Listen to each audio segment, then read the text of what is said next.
নমস্কার, আমি প্রিয়াঙ্কা বিশ্বাস বলছি, কৃষ্ণনগর ফার্মেসি কেয়ারের ফাউন্ডার।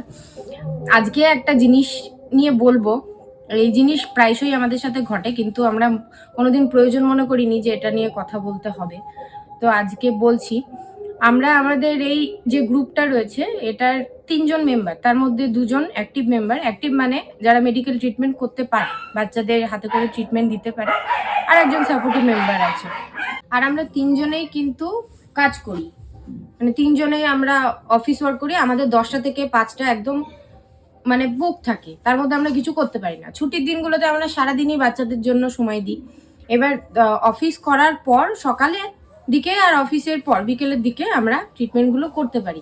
এবার তার মধ্যে অনেক সময় এমার্জেন্সি কল আসে, যেগুলো আমরা হয়তো অ্যাটেন্ড করতে পারি না। এবার আমার একটা জায়গায় কৃষ্ণনগরে ফিক্সড কাজ, বাকি 2জন যারা কাজ করে তাদের ঘুরে ঘুরে কাজ করা থাকে, তারা ফিল্ডে কাজ করে। এবার যদি তারা চোখে পড়ে বা সেই সময় কাছে থাকে, সেই সময় অ্যাটেন্ড করে নেয়, না থাকলে তাদের তো একটু সময় দিতে হবে সেই স্পটে যাওয়া পর্যন্ত। যেমন আজকে দুপুরেই একটা কল এসেছিল, একটা জায়গায় একটা বাচ্চার অ্যাক্সিডেন্ট হয়েছিল। তো যাকে কল করেছে সে বলেছে আমি একটু দূরে আছি, আমার একটু সময় লাগবে যেতে, আমি কিছুক্ষণ পরে গিয়ে আমি অ্যাটেন্ড করছি।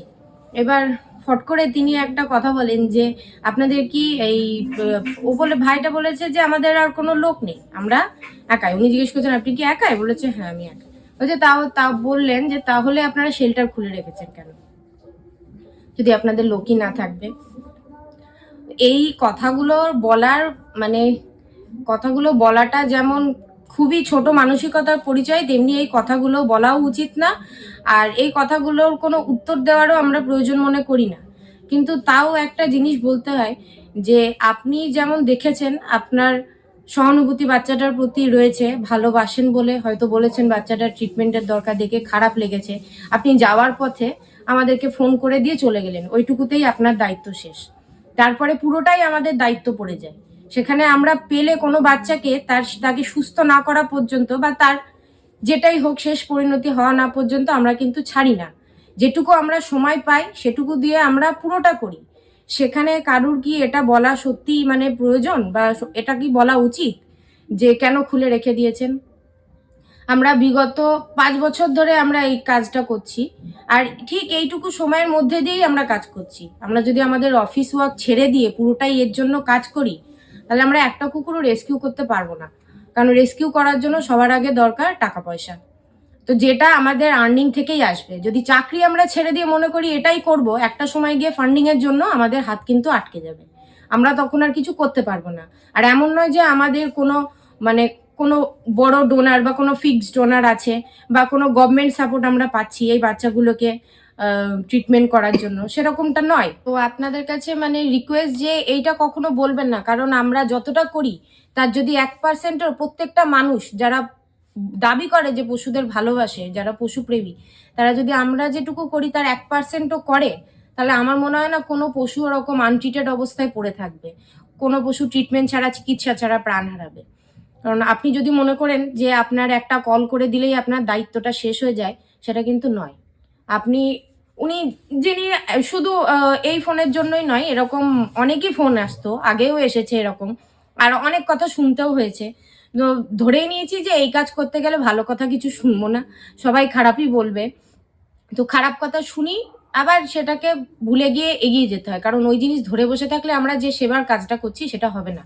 আলটিমেটলি এটা সেবা করার কাজ, এটা কেউ আমাকে বাধ্য করে করায়নি, আমি এটা ভালোবেসে, আর বাকি আমরা যে 2জন করছি তারা ভালোবেসে নিজেদের বাকি সব সব ধরনের শখ, সব ধরনের ইচ্ছে, সবকিছু জলাঞ্জলি দিয়ে বাকি সময়টুকু, বাকি জীবনটুকু দিয়ে আমরা যতদিন আমরা বেঁচে থাকবো, আমাদের শরীরে সামর্থ্য থাকবে, ততদিন আমরা এটা করব। যে মানুষটা করছে তাদেরকে অ্যাপ্রিসিয়েট করা তো দূরের কথা, বরং এই সমস্ত কথাগুলো আমাদের প্রায়শই শুনতে হয়। তো যদি মানে কেউ মনে করেন যে একটা ফোন করেছি মানে অনেক বড় কাজ করে ফেলেছি, তাহলে একবার আসুন, এসে আমাদের শেল্টারে শনিবার রবিবার আমরা থাকি, অ্যাভেলেবেল থাকি। রবিবার আমরা পুরো দিনই প্রায় থাকি।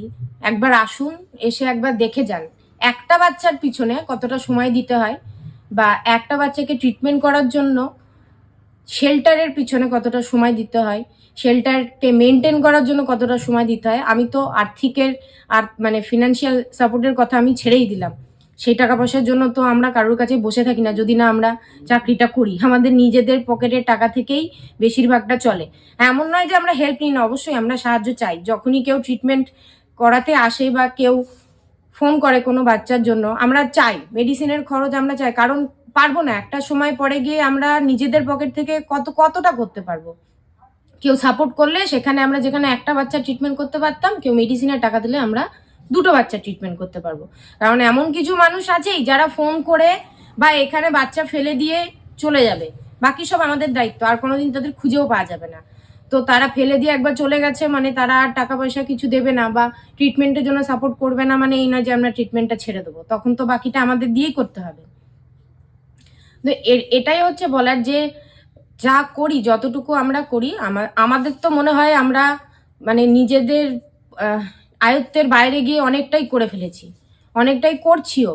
এবং এক্ষেত্রে শুধু টাকা পয়সা না, ফিনান্সিয়াল থেকে শুরু করে শারীরিক মানসিক অনেক পরিশ্রম করতে হয়। সেখানে একটা ভালো কাজ করার জন্য যদি দুটো ভালো কথা শুনতে না পারি, উল্টে যদি আমাদের এই সমস্ত কথাগুলো শুনতে হয়, তাহলে কি বলবো, তাহলে মানে কোথাও গিয়ে মনে হয় যে মানুষের মধ্যে মনুষ্যত্ব তো আর নেই। মানে সবাই শুধু বোঝে যে কিছু মানুষ এগুলোর জন্য আছে, মানে তাদেরই দায়িত্ব, তারা যেখানে যে অবস্থায় থাকুক, মরুক কি বাঁচুক, তার অবস্থা যেমনই হোক, একবার যখন বলেছে যে ওরা এটা করছে মানে যে কোনো অবস্থাতেই সেখানে পৌঁছতে হবে।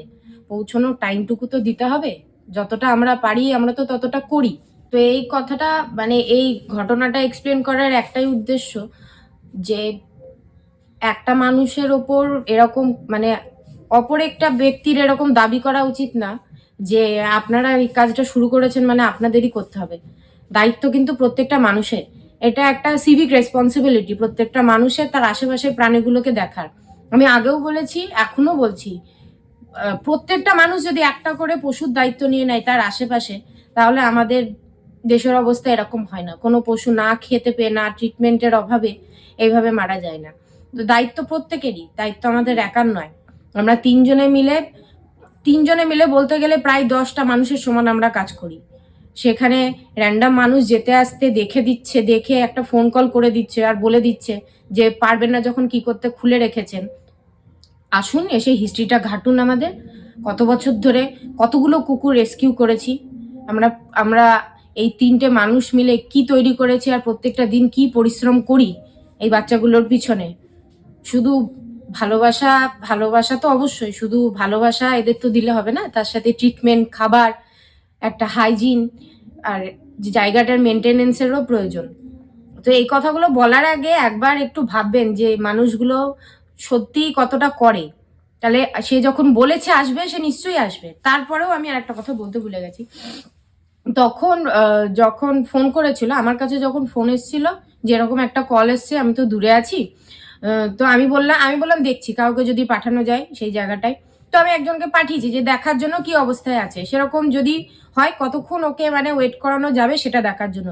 যদি এমন অবস্থা হয় যে এমার্জেন্সি ব্লিডিং হচ্ছে, এক্ষুনি কিছু না কিছু ব্যবস্থা করতে হবে, আমরা কিন্তু যে কোনো ভাবে হোক সেই বাচ্চাটাকে তখনই মেডিকেল ট্রিটমেন্ট দেওয়ার কিন্তু চেষ্টা করি। আমরা অ্যাভেলেবেল না থাকলেও যেভাবে হোক, অন্য কাউকে পাঠিয়ে হোক, সেটাকে দেওয়ার চেষ্টা করি। আর যদি মনে হয় যে না হাতে টাইম আছে, তাহলে আমরা নিজে যাই। কিন্তু সেই জায়গায় একজনকে আমি পাঠিয়েছিলাম, সে গেছিল, ওখানে কোনো কুকুর ছিল না। উনি যিনি বলেছিলেন ট্রেন্ডসের, আমাদের কৃষ্ণনগর ট্রেন্ডসের সামনে বাচ্চাটা পড়ে রয়েছে, তো গোটা রাস্তায় কোনো কুকুর দেখিনি। আর আমি আবার ফেরার পথে শুনলামও যে এখানে কোনো অ্যাক্সিডেন্ট হয়েছে কিনা, যাকে ফোন করেছিল সেই ভাইটাও শুনেছে, কিন্তু ওখানে দোকানদাররা বলছে কোনো অ্যাক্সিডেন্ট হয়নি। জানি না যে ফোন করেছিল সে কিসের জন্য ফোন করেছিল, বা সত্যি যদি কুকুরটা তারা তুলে নিয়ে যায় বা উনি যদি কোনো ব্যবস্থা করিয়ে থাকে, একবার একটু জানিয়ে দেবেন। কারণ আপনাকে 2বার ফোন করেছিল ভাইটা, আপনি ফোন তোলেননি। যাই হোক, ব্যস্ততার কারণে হোক, যেভাবে হোক ফোনটা রেসপন্স করেননি। যদি রেসপন্স করতেন তাহলে জানতে পারতেন, বা আমিও জানতে পারতাম যে বাচ্চাটা কোথায় আছে। যদি পারেন একবার জানিয়ে দেবেন বাচ্চাটা কোথায় আছে। আর দয়া করে এরকম কথা বলার আগে মানে অন্তত একবার ভাববেন যে সত্যি কি তারা করে না।